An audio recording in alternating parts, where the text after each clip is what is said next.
വന്ദേമാതരം മുഴുവനായി ആലപിക്കുന്നത് RSS അജണ്ടയാണെന്ന് പ്രതിപക്ഷ നേതാവ് പിണറായി വിജയൻ. ആദ്യ വരി മാത്രമാണ് ആലപിച്ചിരുന്നത്. UDF സർക്കാർ വന്നതിന് ശേഷമാണ് മുഴുവനായും ആലപിച്ചതെന്ന് അദ്ദേഹം വാർത്താ സമ്മേളനത്തിൽ പറഞ്ഞു. വന്ദേമാതരത്തിന്റെ കാര്യത്തില് നമ്മുടെ രാജ്യം പൊതുവെ അംഗീകരിച്ചൊരു കാര്യമുണ്ട്. അതായത് വന്ദേമാതരം എന്ന ആകെയുള്ള ഗാനം അത് മതനിരപേക്ഷതയ്ക്ക് ചേരാത്തതാണ്. നമ്മുടെ ഒരു മതനിരപേക്ഷ രാഷ്ട്രമാണ് എന്ന് തീരുമാനിച്ചു കഴിഞ്ഞ സാഹചര്യത്തിൽ ആ മതനിരപേക്ഷതയ്ക്ക് ചേരാത്ത ഒരു ഗാനം അതേ രീതിയിൽ ചൊല്ലരുത് എന്ന് നമ്മുടെ കോൺസ്റ്റിറ്റ്യൂഷൻ അസംബ്ലി തന്നെ തീരുമാനിച്ചതാണ്. അത് ആദ്യത്തെ ഈരടികൾ ചൊല്ലുന്നതിൽ തെറ്റില്ല.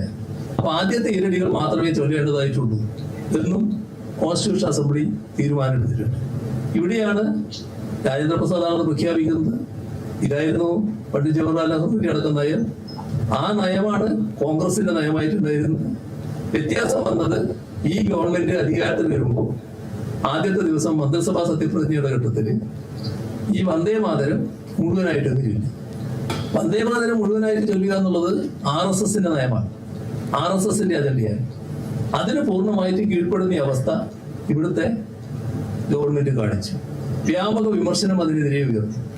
ആ വിമർശനം നിലനിൽക്കുകയാണ് ഇപ്പൊ വീണ്ടും വന്ദേമാതരത്തിന്റെ പ്രശ്നം വന്നിട്ടുള്ളത്.